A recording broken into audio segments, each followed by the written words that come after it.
Assalamualaikum warahmatullahi wabarakatuh.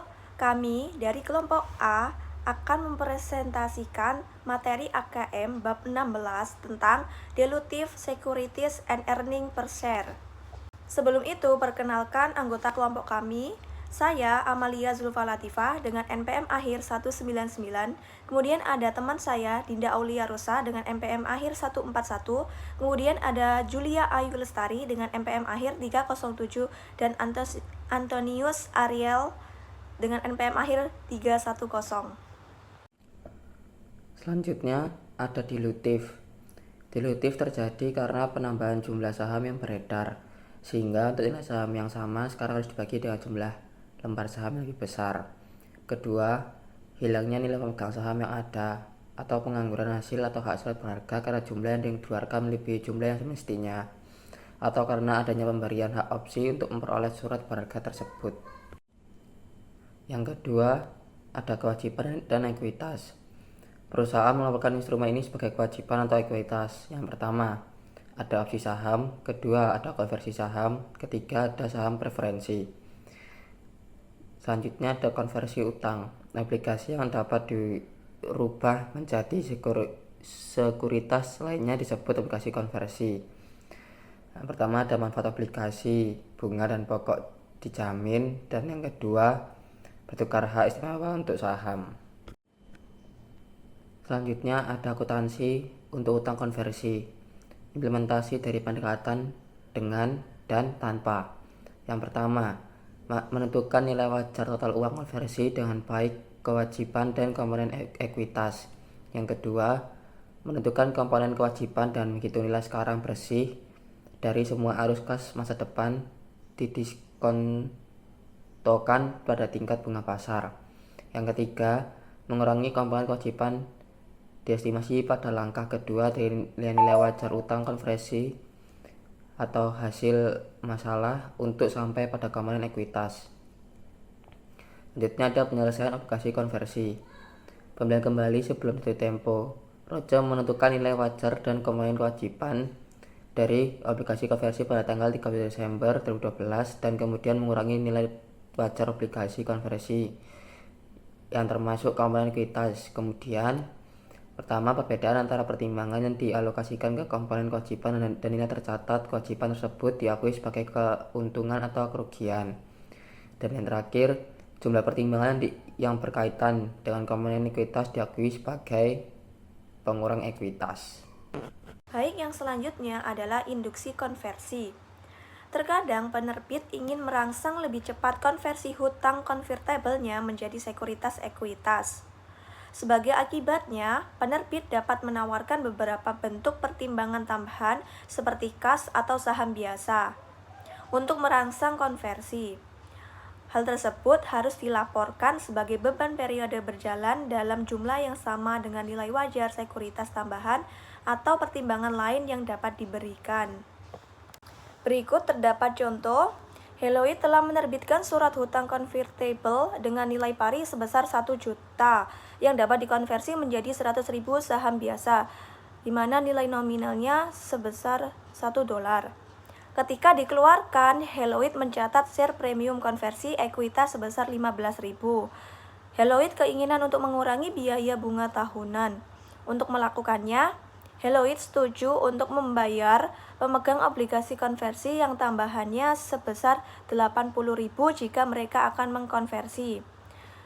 Dengan asumsi konversi terjadi, Heloid membuat jurnal sebagai berikut. Yang didebit ada akun conversion expense sebesar 65.000, kemudian ada share premium conversion equity sebesar 15.000, ada bonds payable sebesar 1 juta. Kemudian yang dikredit ada akun share capital ordinary sebesar 100.000, kemudian share premium ordinary sebesar 900.000 dan cash sebesar 80.000. Selanjutnya, konversi saham preference. Konversi saham preference termasuk opsi bagi pemegang saham untuk mengkonversi preferensi ke dalam sejumlah saham biasa tetap. Konversi saham preference yang dilaporkan sebagai bagian dari ekuitas. Ketika saham preference yang dikonversi atau dibeli kembali, tidak ada keuntungan atau kerugian yang diakui. Untuk contohnya, perusahaan Mose menerbitkan 1000 saham preference konversi yang memiliki nilai nominal sebesar $1 per saham. Saham yang diterbitkan pada harga $200 per saham. Untuk jurnalnya sebagai berikut. Yang didebit ada cash sebesar 200.000, di mana 1000 dikalikan dengan $200. Kemudian yang dikredit ada akun share capital preference sebesar 1000 dan share premium conversion equity sebesar 199.000. Kemudian jika kita berasumsi bahwa setiap saham selanjutnya dikonversi menjadi masing-masing 25 saham biasa dengan nilai nominal $2 yang memiliki nilai wajar sebesar 410.000, maka jurnal entry untuk mencatat konversinya adalah sebagai berikut. Yang didebit ada akun share capital preference sebesar 1000 dan share premium conversion equity sebesar 199.000. Yang dikredit ada akun share capital ordinary sebesar 50.000 dan share premium ordinary sebesar 150.000. Kemudian jika saham preference konversi dibeli kembali, bukan dikonversi, maka Morse membuat jurnalnya sebagai berikut. Di debit ada akun share capital preference sebesar 1000, ada share premium conversion equity sebesar 199.000, kemudian ada retained earning sebesar 210.000 dan yang dikredit ada cash sebesar 410.000. Setiap kelebihan dibayar di atas nilai buku saham preference konversi sering didebit ke laba ditahan. Selanjutnya ada saham warrant. Warrant adalah sertifikat hak kepada pemegangnya untuk membeli saham pada harga tertentu dalam jangka waktu yang dinyatakan. Biasanya timbul di bawah 3 situasi. Yang pertama, pada saat penerbitan jenis sekuritas yang berbeda, seperti obligasi atau saham preference, seringkali warrant disertakan agar sekuritas terlihat lebih menarik untuk memberikan suatu pendorong ekuitas atau equity kicker. Yang kedua, pada penerbitan tambahan saham biasa, pemegang saham yang ada mempunyai hak istimewa untuk lebih dulu membeli saham biasa. Warrant dapat diterbitkan untuk membuktikan hak tersebut. Yang ketiga, warrant yang seringkali disebut sebagai opsi saham atau stock option diberikan sebagai kompensasi kepada para eksekutif dan karyawan. Saham warrant yang diterbitkan dengan efek lain. Warrant yang diterbitkan dengan sekuritas lainnya pada dasarnya merupakan opsi jangka panjang untuk membeli saham biasa pada harga tetap. Secara umum, masa warrant adalah 5 tahun, tapi terkadang juga 10 tahun. Perusahaan harus menggunakan metode dengan dan tanpa untuk mengalokasikan dana antara dua komponen. Untuk mengilustrasikannya, di sini ada perusahaan AT&T yang menerbitkan obligasi dengan warrant yang dapat dipisahkan berjangka 5 tahun untuk membeli satu lembar saham biasa bernilai par $5 seharga $25. Pada saat itu, selembar saham dijual kira-kira $50. Warrant ini memungkinkan AT&T untuk menawarkan obligasi pada nilai pari dengan hasil 8% lebih rendah dari suku bunga yang berlaku pada waktu itu. AT&T mampu menjual obligasi plus warrant seharga 10.200.000. Untuk hasil dari penjualan ini, AT&T menggunakan metode dengan dan tanpa. Menggunakan pendekatan ini, AT&T menentukan nilai sekarang dari arus kas masa depan yang berhubungan dengan obligasi, yaitu sebesar 9.707.852.000. Dengan menggunakan pendekatan tersebut, AT&T menentukan nilai sekarang dari arus kas masa depan yang berhubungan dengan obligasi sebesar 9.707.852.000. Jadi fair value of bond with warrants sebesar 10.200.000 itu dikurangi dengan fair value of liability component at date of insurance sebesar 9.707.852.000 dan menghasilkan equity component at date of insurance sebesar 492.148.000. Maka jurnalnya adalah sebagai berikut. Cash pada bond payable sebesar 9.707.852.000. Kemudian cash pada share premium share warrants sebesar 492.148.000. Dengan asumsi investor melaksanakan semua 10.000 warrants, satu warrant per satu lembar saham biasa, AT&T membuat jurnalnya sebagai berikut. Yang didebit ada akun cash sebesar 250, di mana 10.000 dikalikan 25. Kemudian ada share premium share warrant sebesar 492.148.000. Dan yang dikredit ada akun share capital ordinary sebesar 50.000 dengan 10.000 dikalikan 5, dan share premium ordinary sebesar 692.148.000. Kemudian hak untuk memesan saham tambahan. Hak saham, pemegang saham yang memiliki hak untuk memesan efek terlebih dahulu dapat membeli saham baru yang diterbitkan dalam proporsi kepemilikan mereka. Harganya biasanya tuh kurang dari nilai pasar pada saat itu. Warrant yang diterbitkan dalam situasi ini bersifat jangka pendek, tidak seperti warrant yang diterbitkan dengan sekuritas lainnya. Dalam pelaporan surat berharga, IASB pedoman mengharuskan perusahaan untuk mengakui biaya kompensasi menggunakan metode fair value. Berdasarkan metode fair value, perusahaan menggunakan opsi harga diterima model untuk nilai opsi pada tanggal pemberian. Saham terbatas. Pengalihan saham kepada karyawan sesuai dengan kesepakatan bahwa saham tidak dapat dijual, dialihkan, atau berjanji sampai vesting terjadi. Keuntungannya yang pertama tidak pernah menjadi tidak berharga, kedua umumnya menghasilkan bagi pemegang saham yang ada, dan yang ketiga sejalan dengan insentif karyawan perusahaan.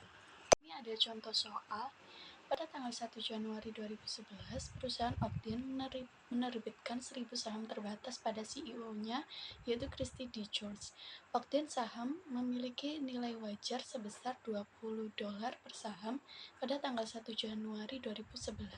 Informasi tambahan adalah sebagai berikut. Yang pertama, periode layanan terkait dengan saham terbatas adalah 5 tahun.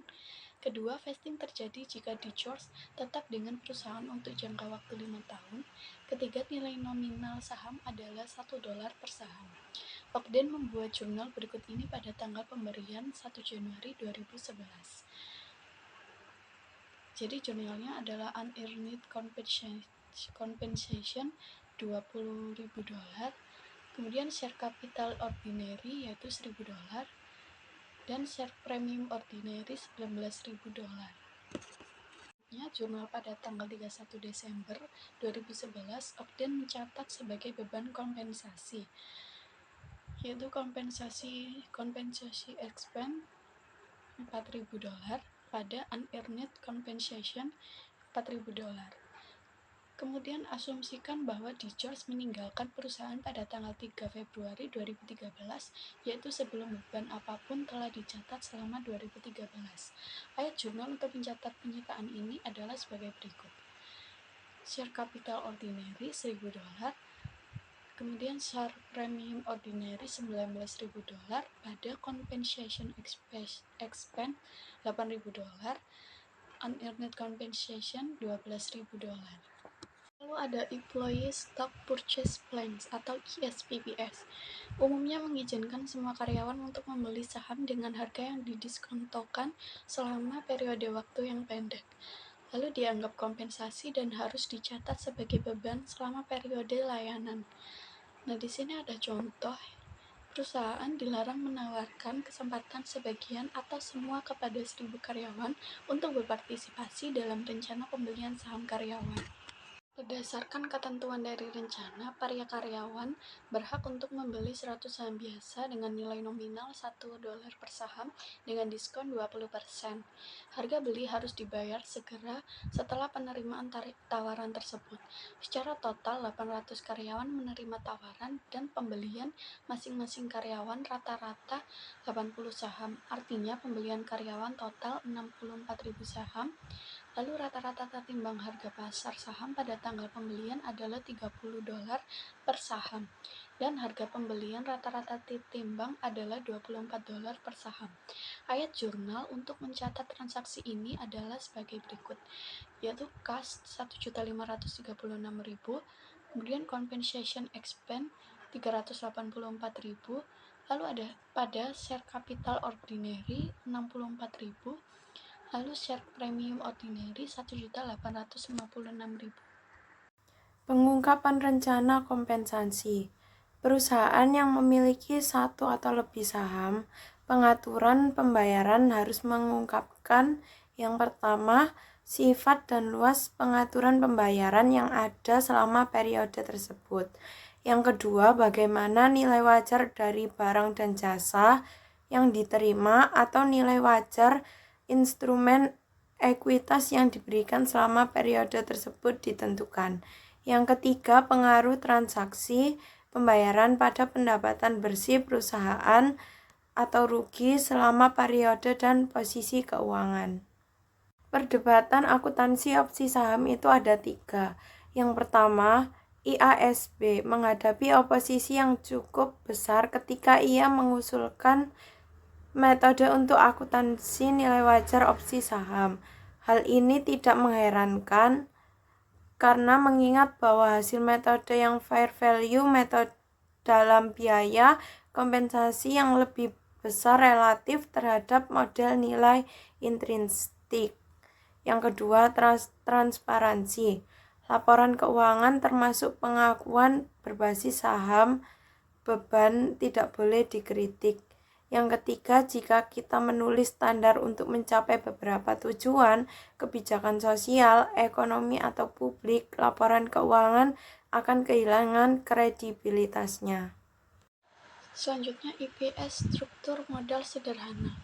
Struktur sederhana hanya saham biasa, ada efek berpotensi dilutif.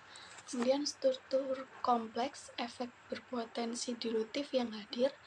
Lalu dilusi berarti kemampuan untuk mempengaruhi EPS dalam arah ke bawah. Preferred stock dividend yaitu laba per saham berhubungan dengan laba per saham biasa. Jika suatu perusahaan memiliki baik saham biasa maupun saham preference yang beredar, maka dividen saham preference tahun berjalan dikurangi dari bersih untuk memperoleh laba yang tersedia untuk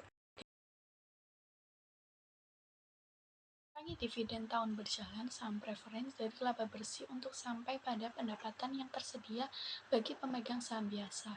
Di sini ada rumus earning per share yaitu net income dikurangi preference dividend lalu dibagi wage average ordinary share outstanding. Jika dividen saham preference telah diumumkan dan terjadi rugi bersih, maka dividen saham preference itu akan ditambahkan ke rugi untuk menghitung kerugian per saham. Jika saham preferen bersifat kumulatif dan dividen tidak diumumkan pada tahun berjalan, maka jumlah yang sama dengan dividen yang seharusnya sudah diumumkan untuk tahun berjalan saja yang harus dikurangkan dari laba bersih atau ditambahkan ke rugi bersih. Dividen tertunggak untuk tahun sebelumnya harus dicantumkan dalam perhitungan tahun sebelumnya. Lalu rata-rata tertimbang jumlah saham.